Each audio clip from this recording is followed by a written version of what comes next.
matin, un couple de touristes se promenant dans la ville de Nosa fait une découverte pour le moins inattendue.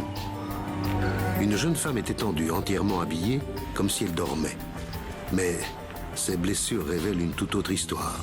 Et dans cette affaire, la police scientifique va devoir innover en matière de preuves. Il ne se déplace pas tout seul. Il doit être transporté par quelque chose. De preuves pour inculper un meurtrier des plus astucieux. On devait se poser des questions. Était-elle vivante en arrivant ici? Est-elle venue de son plein gré? Était-elle déjà morte à ce moment-là? On a besoin de preuves solides pour pouvoir accuser quelqu'un de meurtre. Ça ne colle pas, il y a quelque chose qui cloche dans cette affaire. Il l'a amené là parce qu'il avait vraiment dans l'idée de commettre le crime parfait. On savait tous que c'était lui. Bonjour. Je suis heureux de vous retrouver sur ce plateau pour cette nouvelle émission inédite. Dans une enquête criminelle, les premières 48 heures d'investigation sont toujours décisives. Et cette affaire ne fait pas exception à la règle.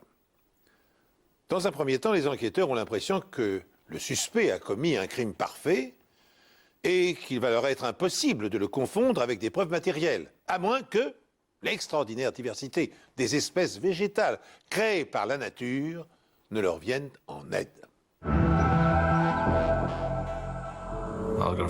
J'ai reçu un appel me disant que le corps d'une jeune femme avait été retrouvé morte au milieu des arbres, près du parking de Noosa, à seulement quelques mètres des voitures.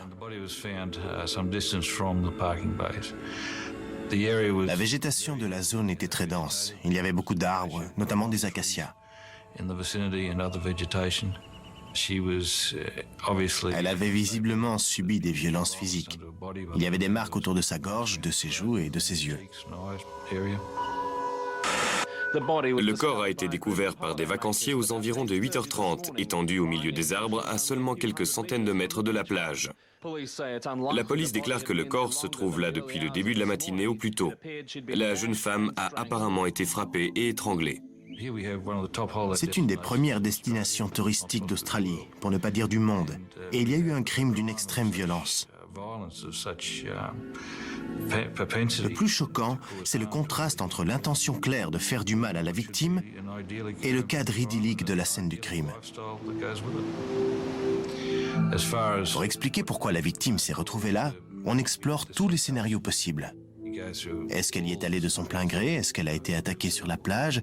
Est-ce qu'elle a été agressée dans la ville ou est-ce que son corps a été abandonné là? La ville de Noosa est très touristique. Elle a pu rencontrer son assassin après être allée en boîte de nuit. Elle a pu aussi sortir en ville pour la soirée, rencontrer quelqu'un et un incident tragique est arrivé juste à côté de l'endroit où son corps a été découvert. Toutes sortes d'hypothèses nous passent par la tête pour expliquer ce qui s'est passé. Et on ne peut évidemment en écarter aucune. Pour commencer, on devait rassembler toutes les preuves présentes sur les lieux et protéger la scène du crime pour que la police scientifique puisse mener son enquête.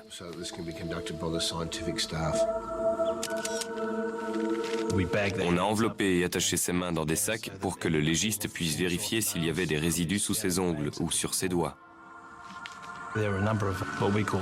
On a utilisé des bandes adhésives sur le corps et les vêtements pour prélever des fibres ou des cheveux appartenant peut-être à son agresseur.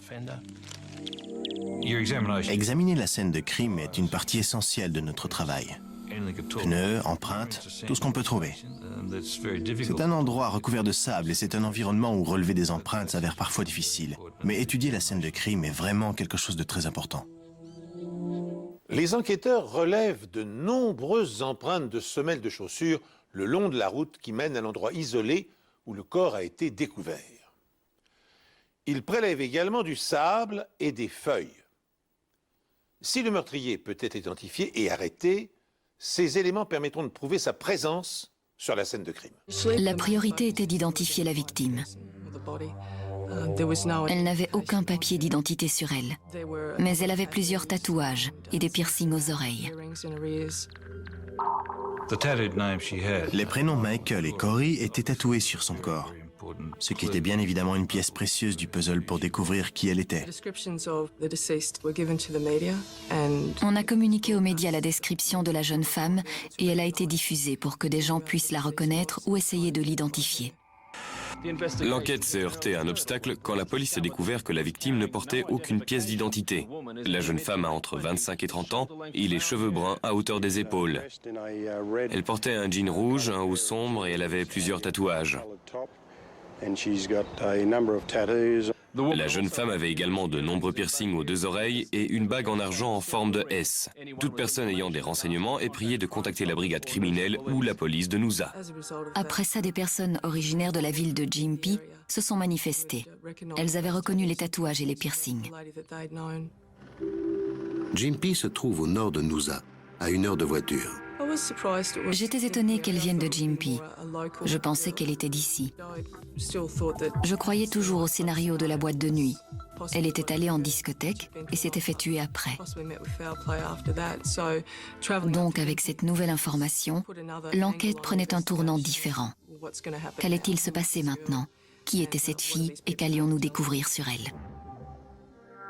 Après avoir lancé un appel à témoins pour identifier la victime retrouvée à Noosa, la police obtient immédiatement une réponse. Des habitants de Gympie pensaient connaître l'identité de la jeune femme décédée. Elles ont fait une description parfaite des tatouages et ils étaient presque certains que le corps qu'on avait retrouvé était celui de Samantha Bodsworth. À ce stade-là, l'identification n'était pas encore officielle. Ils nous ont demandé de venir avec eux à Brisbane pour vérifier si c'était bien notre fille. Mais je pense que d'après la description qu'on avait faite et le corps qu'ils avaient retrouvé, c'était seulement une formalité. Ils savaient très bien que c'était notre fille qui se trouvait à la morgue. Ma tête le savait, mais mon cœur ne voulait pas y croire.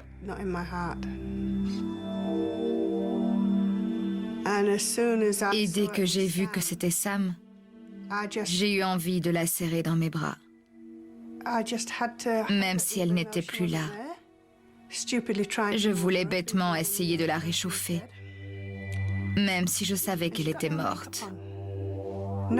Et elle n'était pas maquillée, pas une trace de maquillage. Elle avait eu un accident de voiture quelques années plus tôt et elle était très complexée à cause de cette cicatrice sur sa joue. Alors c'était vraiment étrange.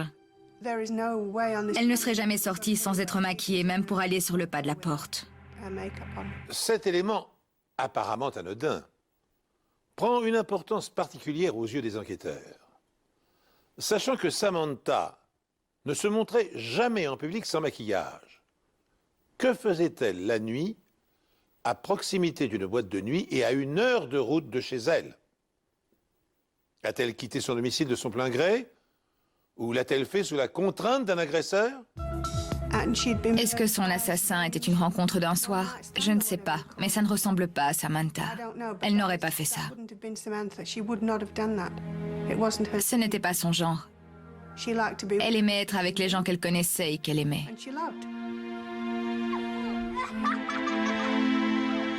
Corey et Michael sont les 2 jeunes filles de Samantha Bodsworth. Le soir où celle-ci sort pour ne jamais revenir, ils dorment chez leurs grands-parents. La maison de la victime est maintenant envahie par les experts médico-légaux. À l'entrée de la maison, derrière la porte du garage, on a découvert quelques taches de sang. Après une inspection plus poussée dans toute la maison, on a également trouvé des taches de sang dans la chambre. D'autres avaient été essuyées dans le salon et la salle à manger. Les gens essaient souvent de nettoyer les lieux une fois le crime commis, mais là, le nettoyage était très rudimentaire. Les enquêteurs prélèvent des échantillons de sang et rassemblent les objets souillés dans l'espoir d'y trouver l'ADN de l'assassin. Dans la chambre de Samantha, une bagarre a visiblement éclaté. On a trouvé un sèche-cheveux avec des petites taches de sang sur le cordon, ce qui laissait penser qu'il avait peut-être été utilisé pendant l'agression de Samantha, soit pour l'enrouler autour de son cou, soit pour la blesser d'une autre façon.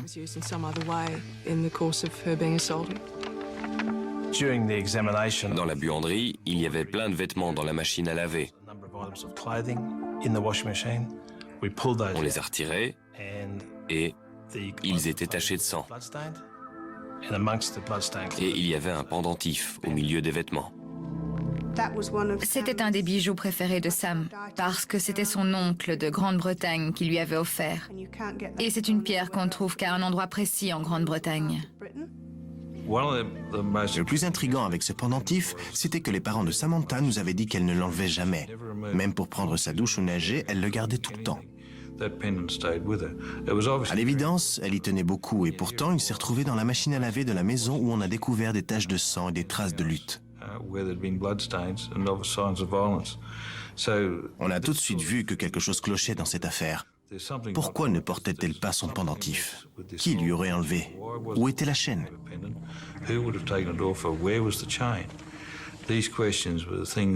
Il était essentiel de répondre à ces questions pour que l'enquête progresse. Bien que l'entrée de la maison de Samantha ne semble pas avoir été forcée, les enquêteurs retrouvent un pan de fenêtre posé dans le jardin. Et sa voiture n'est plus dans son garage. Pourtant, d'après ses parents, elle y est habituellement garée. Le véhicule ne se trouve pas non plus sur le parking de Noosa, où son corps a été retrouvé. On avait comme indice la scène de crime à Noosa, qui était encore primordiale pour l'enquête, une autre scène de crime potentielle avec la maison, et bien sûr, le trajet entre cette maison et Noosa, qui était plutôt long. On devait se poser des questions. Était-elle vivante en arrivant ici? Est-elle venue de son plein gré? Était-elle déjà morte à ce moment-là? Tous ces scénarios constituaient autant de pistes à suivre et à explorer pour découvrir la vérité.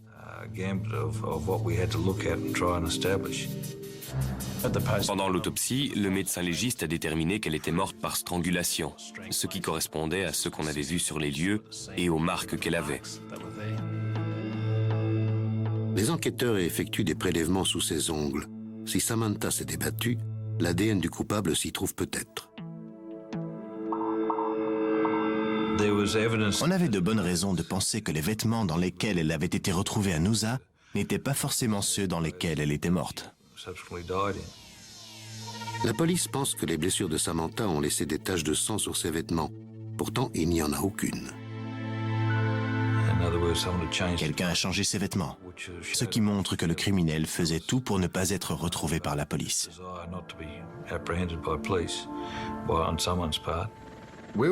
On avait le sentiment que Samantha Botsworth avait été tuée chez elle. Le mystère, c'était comment elle était allée de Gympie à Noosa. Mais on n'avait aucun doute sur le fait qu'elle avait été assassinée dans sa maison. Samantha a été agressée chez elle.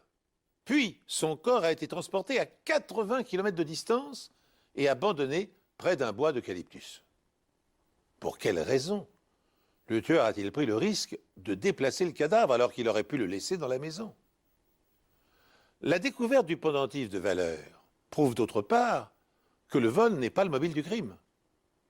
Enfin, le fait que l'assassin ait pris la précaution de changer les vêtements de la victime pour faire disparaître les indices montre qu'il s'agit d'un homme méticuleux qui a prémédité son acte. Tandis que les experts passent la maison de Samantha au peigne fin, son ex-mari, Michael Botsworth, prend spontanément contact avec la police aussitôt après avoir été informé du drame par les médias. Je suis venu voir si c'était bien mon ex. D'accord. Dès que j'ai entendu Michael et Corey, c'est tout ce que j'avais besoin d'entendre. Et vous avez 2 enfants avec elle? Oui, j'ai 2 fils. Ils s'appellent Michael et Corey. Michael Botsworth a été interrogé au commissariat de Gympie. Il est venu de lui-même. Et il pouvait certainement nous aider dans notre enquête. D'une part parce qu'il avait des informations et d'autre part parce qu'il pouvait être considéré comme un suspect. On n'avait aucune preuve et à ce stade de l'enquête, on envisageait toutes les possibilités. Vous connaissiez Samantha depuis combien de temps? On est restés ensemble pendant 11 ans. Vous étiez encore ensemble? Non. Comment ça se passait entre vous? J'ai commencé à boire et on n'arrêtait pas de se disputer tout le temps. Donc elle m'a demandé de partir. Et j'ai déménagé à l'hôtel. Et c'était quand? Il y a 3 ou 4 mois environ. Quand avez-vous vu Samantha pour la dernière fois? Ça devait être juste après 17h vendredi. Hier. Hier. D'accord, et vous l'avez vue où à 17h? À l'hôtel Mount Pleasant. J'étais devant l'entrée. Elle m'a dit qu'elle avait laissé les enfants chez mes parents. Et je lui ai demandé si je pouvais prendre une douche chez elle. Elle m'a dit d'accord, pas de problème. À l'hôtel, le chauffe-eau était en panne. Je suis monté, j'ai mis tous mes vêtements dans un sac et je suis redescendu à ma voiture. Et je suis parti voir mes enfants chez mes parents. Pendant ce long interrogatoire, Michael Botsworth raconte en détail tout ce qu'il a fait pendant les 24 heures après avoir vu Samantha. À quelle heure avez-vous quitté le domicile de vos parents? Environ à 18h. Et je suis allé au supermarché Pourquoi êtes-vous allé là-bas? pour acheter des cigarettes. De quelle marque? Long Beach. Vous avez un reçu? Oui. Vous l'avez avec vous? Non, il est dans ma chambre. Vous vous souvenez de quelle heure il était? 18h40, 44. Comment vous le savez? C'est écrit sur le ticket de caisse. Je vérifie toujours les tickets de caisse. Vous avez regardé sur le ticket de caisse? Je vérifie toujours les tickets de caisse. Vous vérifiez toujours l'heure sur le ticket de caisse? Ouais. C'est le seul moyen d'avoir l'heure comme j'ai pas de montre. Je vois.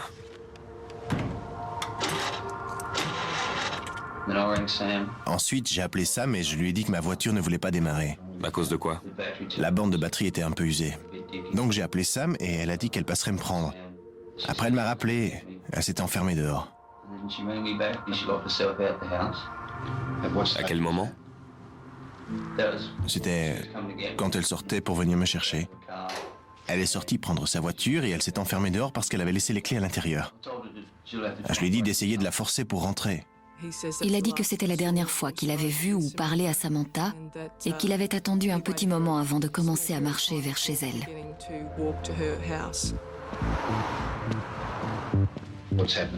Que s'est-il passé quand vous êtes arrivé chez Sam? Le garage était ouvert. Il n'y avait ni la voiture, ni Sam. Personne. Il y avait de la lumière dans la maison? Non, pas de lumière.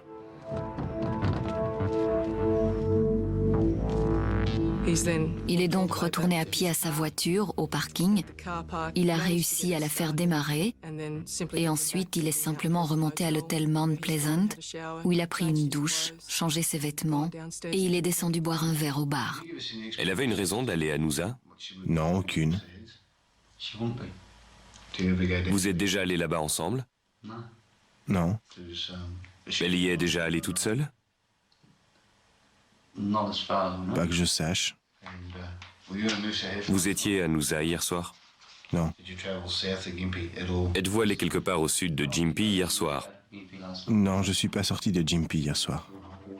Il nous a ensuite autorisés à aller à son appartement qui se trouve au dernier étage de l'hôtel Mount Pleasant pour regarder dans sa chambre et poursuivre les analyses scientifiques en prenant les vêtements qu'il portait la veille du meurtre. Quand on est arrivé à l'hôtel, j'ai vu qu'il y avait beaucoup de clients qui buvaient au bar. Tu ne perds rien pour attendre. Je ne pense pas qu'ils étaient prêts à le lyncher. Simplement, il y avait certainement beaucoup de gens dans le bar ce soir-là qui connaissaient Samantha et qui pensaient savoir qui était le meurtrier. L'homme qui porte ces accusations s'appelle Scott Knowles. Ce soir-là, on était très en colère après avoir appris la mort de Sam. Il y avait beaucoup de monde en colère, parce qu'elle était très appréciée. J'ai explosé de rage parce que j'étais sûr que c'était Michael qui l'avait tué.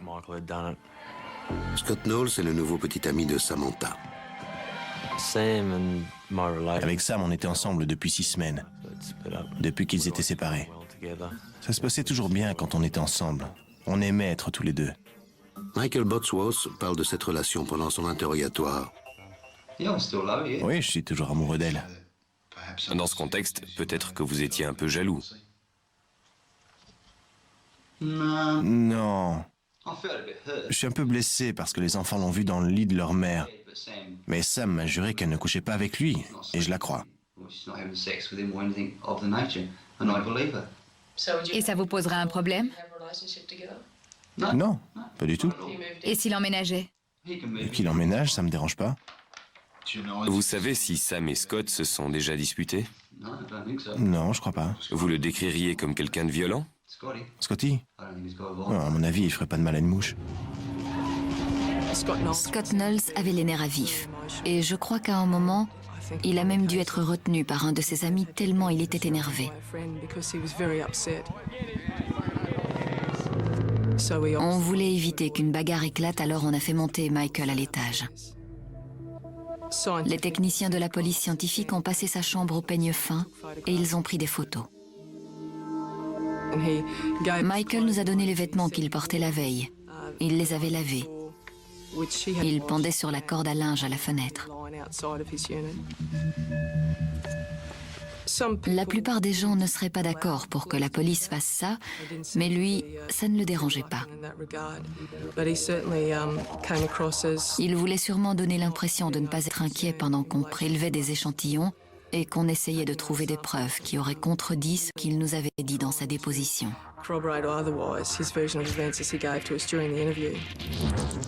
L'attitude agressive de Scott Knowles à l'égard de Bosworth et le fait que ce dernier ait mémorisé à la minute près l'heure inscrite sur le ticket de caisse du magasin intrigue les policiers. L'un de ces deux hommes serait-il le suspect? D'autant qu'en interrogeant Bosworth à nouveau, les enquêteurs découvrent un nouvel indice. Vendredi soir, Samantha Bosworth, 29 ans, a quitté son lieu de travail, un hôtel situé à Gympie, pour rentrer chez elle. Mais elle n'est jamais arrivée pour retrouver son compagnon. Son corps marqué par les coups a été retrouvé près de Noosa par des touristes hier matin. Samantha travaillait à l'hôtel pour subvenir aux besoins de ses deux enfants âgés de 5 et 7 ans. Elle faisait également du bénévolat. Après 24 heures d'enquête, on avait la confirmation qu'il s'agissait bien de Samantha Bosworth. Et on avait deux principaux suspects, à savoir Michael Bosworth et Scott Knowles. Cela dit, Michael Bosworth était en quelque sorte un peu plus malin que Scott Knowles. Vous pouvez nous montrer vos mains? J'ai remarqué tout à l'heure que vous vous êtes coupé là, sur le... Oui, je me suis coupé là. Cette coupure semble assez récente. Les marques nous intéressaient parce qu'elles avaient peut-être un lien avec le meurtre de Samantha. Et d'où ça vient? Du travail. Vous vous êtes coupé quand? Vendredi. J'en ai une autre là. Faites voir. Ah oui. On les a prises en photo.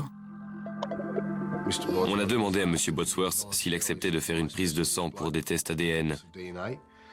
Il a refusé en disant qu'il ne supportait pas les aiguilles, mais qu'il voulait bien nous donner un peu de salive. Les enquêteurs attendent avec impatience les résultats des échantillons prélevés sous les ongles de Samantha afin de les comparer à l'ADN de son ex-mari. Pendant ce temps, les experts médico-légaux examinent la voiture de la victime qui vient d'être retrouvée sur le parking d'une discothèque de Gympie.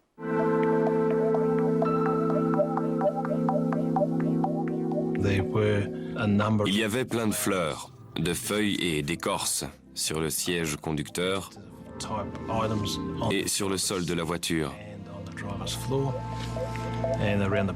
À l'arrière du véhicule, sur la plaque d'immatriculation, il y avait comme du pollen, ce qui a créé une certaine fluorescence qui ressemblait beaucoup à celui qu'on avait vu à Noosa. Les experts emballent tous les éléments susceptibles de servir de preuve ou de faire avancer l'enquête, comme les feuilles ou les mégots de cigarettes.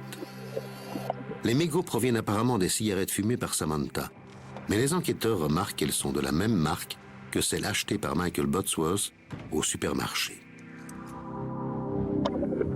Il a remis son ticket de caisse à la police, ainsi qu'un trousseau de clés appartenant à Samantha, qui est mystérieusement apparu dans sa chambre le soir où elle a été assassinée. Et il nous a dit qu'il manquait les clés de voiture à ce trousseau. Elles étaient dans ma chambre hier soir. Comment vous les avez eues? Sam a dû les laisser là. Elle a aussi une clé de chez moi. Et vous, vous avez les clés de chez elle? Non, je n'ai pas les clés de chez Sam. Donc les clés qu'elle... Je ne comprends pas pourquoi les clés étaient dans votre chambre. Moi non plus. Mais il manque la clé de la voiture et la clé bleue aussi. Elle avait des codes couleurs pour ses clés. Il manque ces deux-là. Nous pensons que le meurtrier a conduit la voiture. Une des théories de la police est que la mère des deux jeunes garçons a été enlevée à Gympie et ensuite conduite à Noosa, où elle a brutalement été assassinée. Toute personne ayant aperçu une Corolla blanche immatriculée 299 CQO est priée de contacter la police. Ce soir, les enquêteurs installeront ici une antenne de police pour rappeler ce qui s'est passé, en espérant que quelqu'un se souvienne d'avoir vu Samantha, sa voiture ou son meurtrier. À la suite de ça, M. Higgins, un conducteur de poids lourd de la région, s'est manifesté. Cette nuit-là, j'ai remarqué une voiture blanche qui roulait dans la même direction que moi, vers le nord. Elle allait très lentement. À la fin, je l'ai dépassée et au niveau de la pente suivante, c'est elle qui m'a doublé. Et je suis resté collé derrière. Donc j'ai eu le temps de la remarquer. M. Higgins était catégorique sur le fait que le numéro d'immatriculation était exactement le même et que c'était cette voiture qu'il avait vue sur l'autoroute. Bien que Higgins, le chauffeur du camion, n'ait pas vu correctement le conducteur de la Corolla, ni même remarqué si un passager se trouvait ou non à bord, les policiers pensent avoir affaire à l'assassin. En effet, qui d'autre aurait pu conduire la voiture de Samantha durant la nuit fatale, puis l'abandonner sur un parking de Gympie, après avoir déposé le cadavre à Noosa?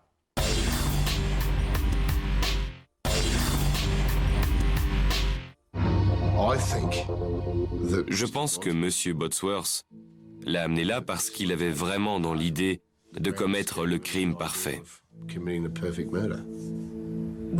On voulait interroger le plus de personnes possible pour qu'elles nous aident à confirmer ou réfuter la version de Michael. Je descendais les escaliers de l'hôtel Mount Pleasant et en bas j'ai vu Sam et Michael qui parlaient assez fort.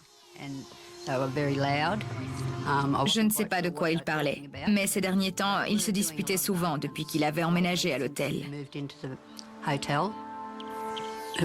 À chaque fois qu'elle parlait à des hommes au pub, Michael débarquait, prêt à frapper.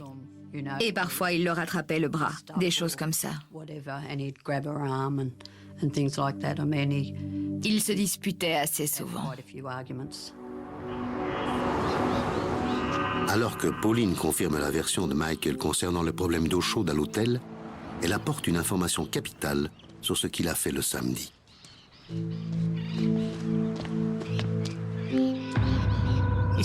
Il m'a dit « Je veux faire une lessive ». Il ne faisait jamais la lessive puisque c'est Sam qui la faisait pour lui. Elle venait chez moi, elle nettoyait ma chambre et elle emmenait mes vêtements à laver. Ou bien, elle me demandait de les lui apporter. Et ce n'est pas le plus étrange. D'habitude, quand il a les enfants, il les emmène en balade, se promener. Mais ce jour-là, il est resté à l'hôtel toute la journée, à se demander où était Sam. Et ce n'est pas tout. M. Bodsworth s'est renseigné auprès des gens de l'hôtel au sujet de l'heure qui était indiquée sur son ticket de caisse. Il voulait être sûr de l'heure. Vous vous souvenez de l'heure à laquelle vous les avez achetés? Si, c'est 18h44. Vous vérifiez toujours l'heure sur le ticket de caisse? Oui. C'est le seul moyen d'avoir l'heure, comme je n'ai pas de montre. Je vois. Je me suis dit que c'était très étrange qu'ils disent qu'il avait un ticket de caisse pour ses cigarettes. En général, on ne va pas voir les gens pour leur dire qu'on s'est acheté des cigarettes et l'heure à laquelle on l'a fait. De plus en plus d'éléments suspects s'accumulent. Le ticket de caisse, la lessive, la voiture en panne, l'aller-retour chez Samantha. Mais la police ne dispose d'aucune preuve pour contredire la version de Michael Bodsworth. Il avait un alibi en béton. Ça nous a conduit à plusieurs hypothèses. Soit il était très sûr de lui, soit il était innocent, soit il essayait de se disculper pour ne plus figurer sur la liste des suspects.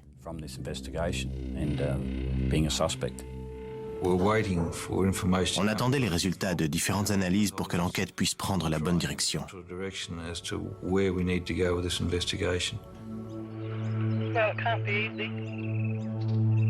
Pendant ce temps, les enquêteurs se tournent vers une voyante.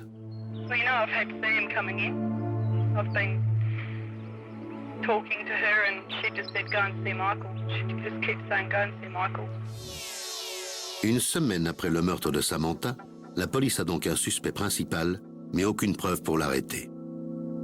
Plus les jours passent et plus la frustration augmente. On se sent impuissant, incapable de clore le chapitre d'une histoire aussi triste.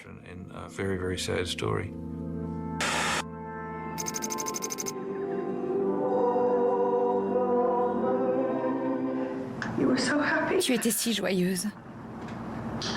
Et maintenant, tu nous as quittés d'une manière si tragique. Mais notre amour pour toi et ton souvenir resteront à jamais dans nos cœurs. La douleur se lit dans les paroles de cette mère dont les larmes coulent à la mémoire de sa fille, Samantha Botsworth. Une centaine de personnes a passé la porte de la chapelle pour lui rendre un dernier hommage. Ils ont fait le serment de ne jamais oublier Samantha et d'être sûrs que son esprit continue à vivre pour les 2 enfants qu'elle laisse derrière elle. Le fait que personne n'ait été arrêté était très frustrant, surtout pour les parents de Sam. Ils ne pouvaient pas faire leur deuil. Michael était toujours en liberté. Malheureusement, la police n'avait aucune preuve pour l'arrêter sur le champ. On ne pouvait pas soulager la douleur de la famille Hall, ni leur dire « oui, nous avons réussi à trouver le coupable », parce qu'on n'avait aucune preuve. Quelques personnes sont venues nous aider dans l'enquête, notamment Patricia Kelly, qui connaissait Samantha et Michael. Elle lit les cartes et elle pensait avoir une sorte de lien avec Michael parce qu'elle lui avait déjà tiré les cartes. Elle était sûre que si c'était le coupable, il y avait une chance qu'il le lui dise.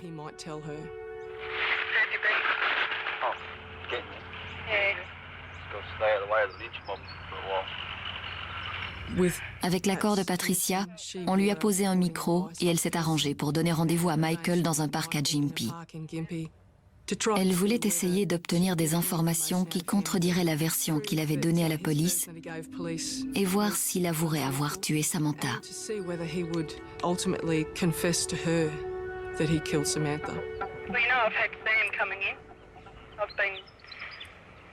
Talking to her, and she just said, go and see Michael. She just keeps saying, go and see Michael. And I put the cards out, and they weren't good. And it didn't look good for you. So whether it's nothing's been looking fucking good for me. So, I know. But she keeps pointing the finger at you, Michael. I have to tell you that. And if you've killed Sam and you want to talk to somebody, you can talk to me.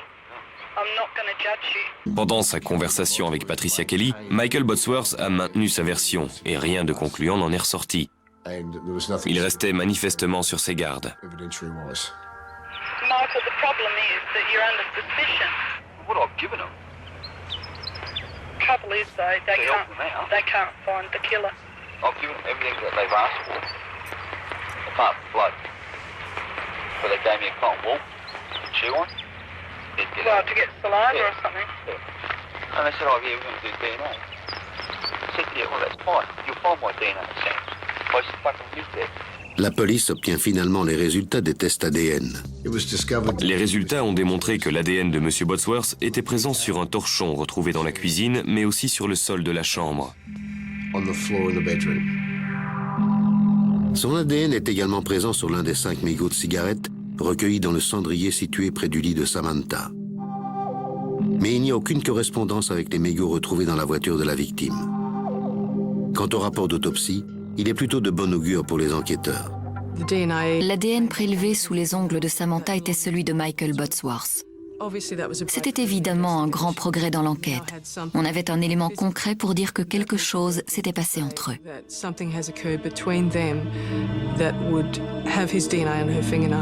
Michael Botsworth a fourni à la voyante des explications plausibles. Il a effectivement vécu dans la maison occupée par Samantha et il y est retourné durant les jours qui ont précédé sa mort. Il n'est donc pas étonnant que des échantillons de son empreinte génétique soient présents sur des objets.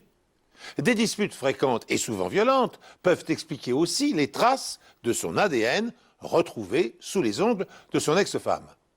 Mais pour qu'un dossier d'accusation puisse être présenté devant un juge, les policiers doivent prouver que Bosworth était également présent sur la scène de crime. Il était probable que le lien que l'on espérait trouver entre le véhicule, les vêtements et le lieu du crime était le pollen. Le pollen n'a encore jamais été utilisé comme preuve scientifique en Australie dans le cadre d'une affaire de meurtre. De plus, il a été utilisé seulement 9 fois dans d'autres pays. La tâche s'annonce ardue pour les enquêteurs. On a besoin de preuves solides pour pouvoir accuser quelqu'un de meurtre. On voulait être sûr d'avoir exploré toutes les pistes et d'avoir toutes les cartes en main pour prendre une décision, qu'on ait ou non réuni suffisamment de preuves pour inculper Michael Bosworth. Cela fait maintenant 3 mois que Samantha Bosworth a été assassinée. Malcolm et Lynette Hall ont engagé des procédures pour obtenir la garde totale de ces 2 enfants. Ils étaient convaincus que Michael Bosworth était responsable de la mort de Samantha et ils ne voulaient pas qu'il ait la garde des 2 petits garçons. La garde a été confiée aux parents de Samantha. Et peu après, M. Bosworth a quitté le Queensland pour s'installer dans le sud de l'Australie. Quand Michael Bosworth est parti à Adélaïde après avoir perdu la garde de ses enfants, nous doutions vraiment qu'il soit un jour arrêté. J'étais terrifiée à l'idée qu'il s'en sorte, parce que ça voulait dire que je devrais vivre avec ça, et je n'étais pas sûre d'en être capable. Mais nous voulions essayer et laisser la justice faire son travail. Avant de partir, Michael Bosworth laisse une preuve de plus de son innocence. Il a placé une croix à l'entrée du parking où le corps de Samantha a été retrouvé. Mais la croix n'était pas à l'endroit exact où le corps avait été retrouvé, ce qui laissait croire qu'il ne savait pas où exactement la victime avait été abandonnée. Et ça donnait plus de crédibilité à son innocence.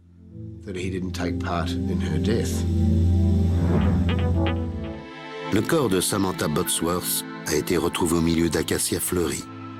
Les enquêteurs ont prélevé des échantillons et du pollen a été retrouvé à l'intérieur et à l'extérieur de sa voiture.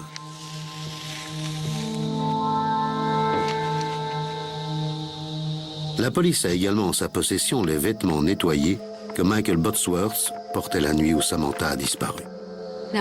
Mon travail était maintenant de découvrir si les échantillons de fleurs prélevés dans la voiture, sur les bandes adhésives et dans le filtre, étaient les mêmes que ceux prélevés à Noosa. Il y avait 2 arbres en fleurs quand le corps de Samantha a été découvert. Et l'un d'entre eux était vraiment très fleuri. C'est une espèce d'acacia bien particulière. Et c'est le pollen de cette espèce qu'on a retrouvé sur la plaque d'immatriculation et dans le filtre de la voiture du côté conducteur.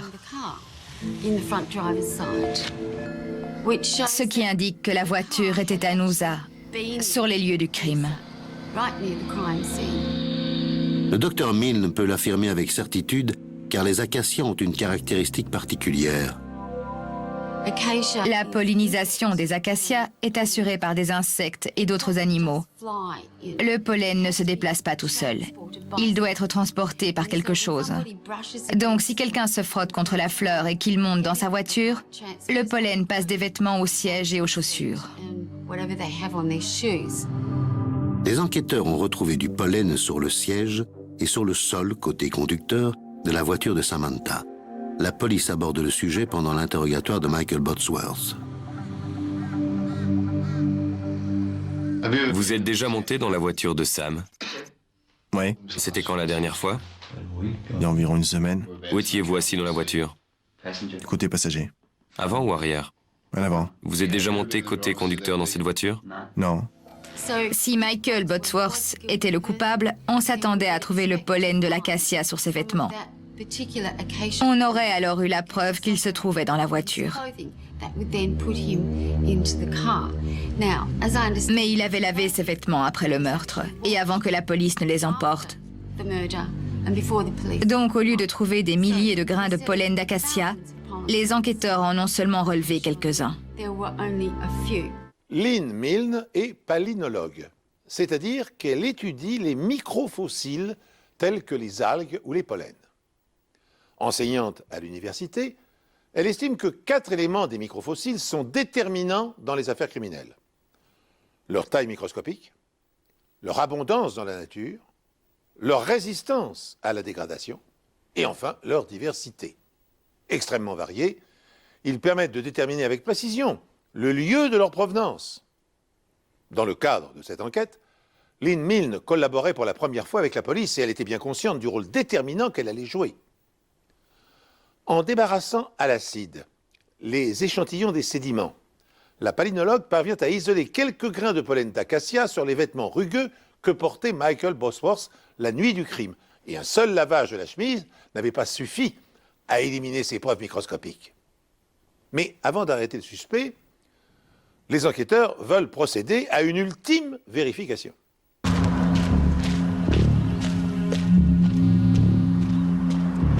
On a décidé de refaire le trajet que M. Bosworth avait dit avoir fait l'après-midi du meurtre. C'était pour nous assurer qu'il n'y avait pas d'acacia le long du trajet, avec du pollen qui aurait pu se déposer sur ses vêtements. Si c'était le cas, il aurait eu une raison légitime d'avoir du pollen sur ses vêtements. Les arbres qui poussaient dans cette zone étaient bien en dehors du chemin, et aucune des espèces n'était fleurie à ce moment-là. J'ai pris du pollen des acacias de Gympie. Je l'ai étudié pour le comparer au pollen des acacias de Noosa. Et ils étaient totalement différents. On s'est rendu dans le sud de l'Australie pour parler avec M. Bosworth. On l'a rencontré à une station-service près de la plage de Christie's. Et quand on lui a dit qu'il allait retourner dans le Queensland et être inculpé de meurtre, il a paru très surpris et inquiet. Un homme a été arrêté à Adélaïde et inculpé à Gympie du meurtre brutal de son épouse il y a 8 mois. Le corps roué de coups de Samantha Bosworth, mère de 2 enfants, a été retrouvé dans les dunes de sable de Noosa. C'est sur le chemin du retour qu'il a souhaité nous en parler et nous dire la vérité. Comme on n'avait rien pour l'enregistrer, on lui a demandé de garder ces informations jusqu'à ce qu'on arrive à Maroochydore, où on avait l'équipement nécessaire pour pouvoir enregistrer sa déposition.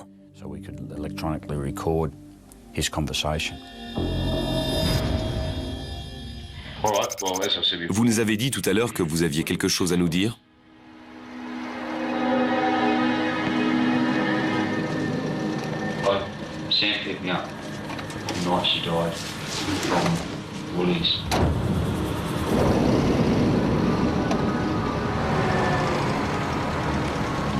When we got back to her place, because I was going to have a shower in there.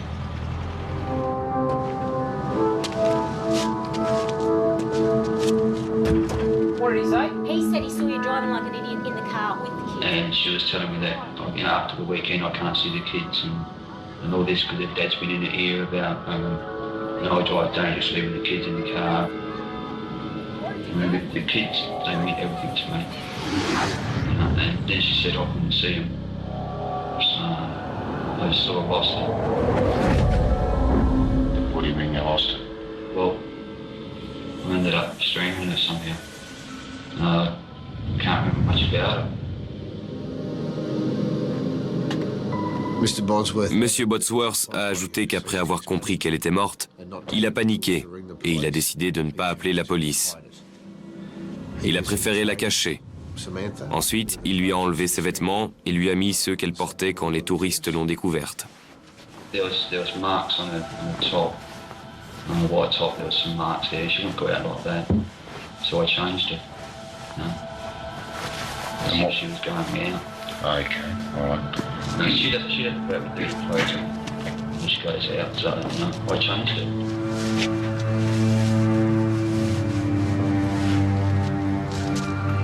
Whereabouts in the vehicle did you put it? Front passenger seat. Okay.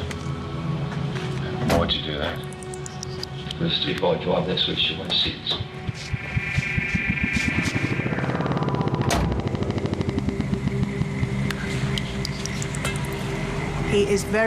C'est quelqu'un de très fort mentalement. Et je ne crois pas une minute qu'il ait eu la moindre hésitation. Il savait parfaitement ce qu'il faisait. Il avait tout planifié. Mais ce à quoi il ne s'attendait pas, c'était l'ADN et le pollen. Et le fait que tous ceux qui connaissaient Sam savaient que c'était lui.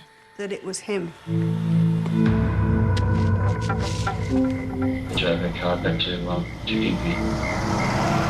Parked her car at the night disco. And that was it. Can I ask you what you did then? I just, as if she'd went out for the night or something, you know. Quand le corps de Samantha Botsworth a été retrouvé dans les dunes de Noosa, la famille de la victime a suspecté son ex-mari Michael James Botsworth. 7 mois plus tard, les expertises médico-légales ont prouvé sa culpabilité et le mécanicien de 36 ans a été inculpé de meurtre. Malgré ses aveux à la police, Michael Botsworth a plaidé non coupable. De toute façon, quand vous risquez l'emprisonnement à vie, vous n'avez plus rien à perdre. Alors pourquoi ne pas plaider non coupable ? Au bout du compte, le jury a vu clair dans le jeu de Michael et il a tenu compte des preuves rassemblées par la police. L'analyse du pollen qui prouve qu'il était sur les lieux du crime, l'ADN, le sang trouvé dans la maison et ses aveux. Les jurés ont décidé de le condamner pour meurtre avec une peine d'emprisonnement à perpétuité. Malheureusement, la prison à vie, ça ne compense pas. Il a pris la vie de quelqu'un et lui, il est toujours là. Un jour, il pourrait sortir et vivre libre de nouveau. Samantha, non. Michael Botsworth pourrait bénéficier de la liberté conditionnelle en 2010. Je sais que Michael Botsworth croyait avoir commis le crime parfait. Mais la science est constamment en progrès et il y a toujours de nouveaux développements dans le domaine médico-légal. Est-ce qu'il était intelligent, rusé, sournois? Je sais pas. Tout ce que je sais, c'est qu'il a été puni comme il le devait pour le crime qu'il a commis. En ayant la certitude d'avoir commis le crime parfait, Michael Botsworth a espéré pendant des mois pouvoir échapper à la justice. C'était compté sans la perspicacité de Lynn Milne, la palynologue. En comparant quelques minuscules grains de pollen recueillis sur la chemise du suspect après un lavage, elle est en effet parvenue à établir qu'il provenait de la scène de crime. Après ce succès, la spécialiste a continué à travailler pour la police. Elle s'est notamment illustrée en permettant l'arrestation d'un violeur alors que l'enquête piétinait depuis 5 ans. La police lui a fourni un sac plastique contenant une paire de chaussures oubliée dans un bureau depuis 3 ans. Milne a confondu le coupable à partir d'un brin d'herbe microscopique relevé sur les chaussures.